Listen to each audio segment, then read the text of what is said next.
Rick McConnell joins us now, the CEO of cybersecurity firm Dynatrace.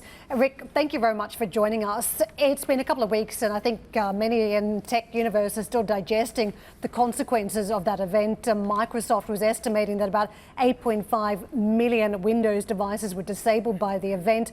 And of course, we just heard, Delta and CrowdStrike battling over the losses that were suffered, whose fault it was. What, in your view, is the wash-up for the industry as we take stock of an event that actually had bigger consequences than Y2K back in the day?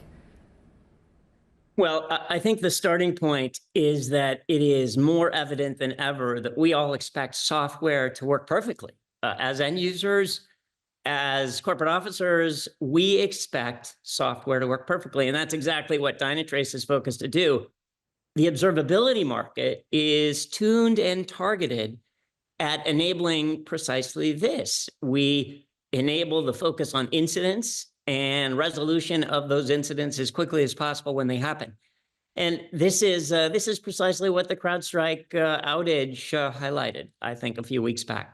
Rick, it certainly did highlight vulnerabilities here, and you mentioned how software works, whether it's working well when it's updated is one of the issues. Some of the criticism from shareholders now over at CrowdStrike is that this should have been tested, and they've put question marks over the CEO's claims about whether the software was well and truly tested before it was rolled out in terms of the upgrade. Talk to us about that. For a lot of companies that are relying on third-party software, how do they ensure that any upgrade has been adequately vetted?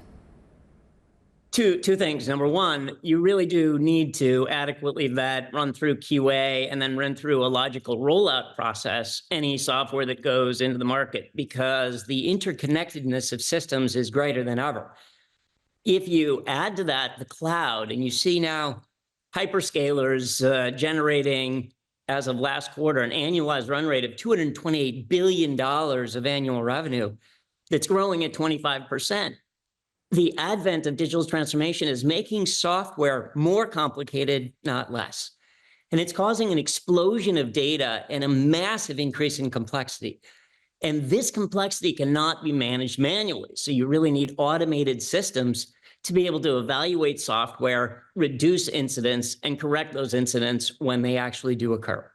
The other point here was resolution on the other side. If something does happen, how do you quickly pick yourself up and move forward? It would seem that the older devices out there were more resilient. There's been a pushback from Delta saying, hey, this was all your issue, to CrowdStrike, and CrowdStrike saying, well, no, it was actually some of your own issues as well. This is what lawyers will debate, but just weigh in on this. How do you ensure that you can quickly recover if there is a problem with third-party software?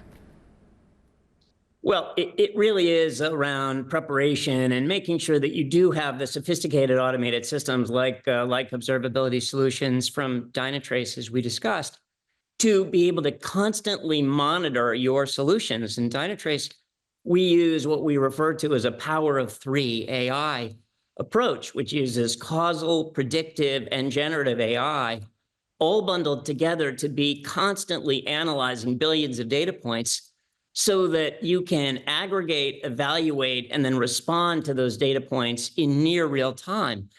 And this is what enables you to be able to observe your overall software environment and software architecture and to resolve it as quickly as you can. Now, to be clear, we couldn't have eliminated the CrowdStrike issue from happening when it goes to a blue screen. But for many of our customers, and we have well over 4,000 of them, they relied upon us to get their systems back up and running much more quickly by showing them the priority of getting those systems back online at maximum speed. Yeah, Rick, I just want to get into your business, if I will, then. And, I think the CrowdStrike situation is one that will definitely have a lot of outwash as well, and we'll continue to focus on that as well in days ahead. But you have operations still in Europe, and I wonder, how does Europe remain competitive in this cybersecurity space? And I mean, you still have a large presence in Europe, and one wonders whether you still consider yourself even a European tech company. In many ways, yes, it's a great question. We were founded in Linz, Austria. We still have over 95% of our R&D and innovation efforts actually occurring in Europe. So we continue to be excited about that. We have access to, among the greatest universities, the incredible technology talent, and that allows us to focus on building a core group of engineers and capabilities in Europe that we believe is a superpower of Dynatrace. And so we couldn't be more delighted, and we still view absolutely our presence in Europe as a core differentiator for Dynatrace. If that is the case, then, so how does Europe then maintain or at least try to prove its status as a tech hub then globally? It may not necessarily compete with the US in terms of valuations, but just the ability to still be the place that investors or other people ultimately go to then for tech strategy.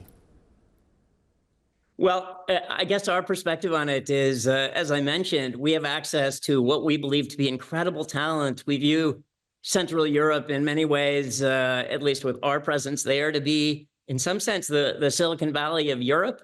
And that access to talent provides us a great competitive advantage relative to many US companies. So it enables us to innovate faster, drive more productivity, do so in many locations at lower cost, and drive innovation faster than our competitors. Rick, I want to pick up on regulators because they're having more success at pushing back at big technology companies that they deem as too powerful. I'm not just talking about European regulators, in the United States as well. Does that present opportunities as the so-called gatekeepers are now tamed from some of their activities? We don't tend to look at gatekeeping or regulatory elements as fueling our business, other than from a customer perspective. The compliance is particularly relevant and incredibly critical. For example, DORA throughout Europe in the financial services sector is becoming more important. Observability software like Dynatrace's can help in that regard. But overall, our focus on competition is to win based on innovation, and that's what we've been doing since we were founded in 2005. That is what has led to us being a leader in our community, as seen by multiple analyst firms, and we're focused on delivering committed, substantial customer value, and that's what drives us really every day. Yeah, very interesting, actually, overall, I think, Rick. And hopefully we can have another discussion with you as well, just around this space, as well as just around Dynatrace too. Rick McConnell, appreciate your time then this morning as well, CEO of Dynatrace.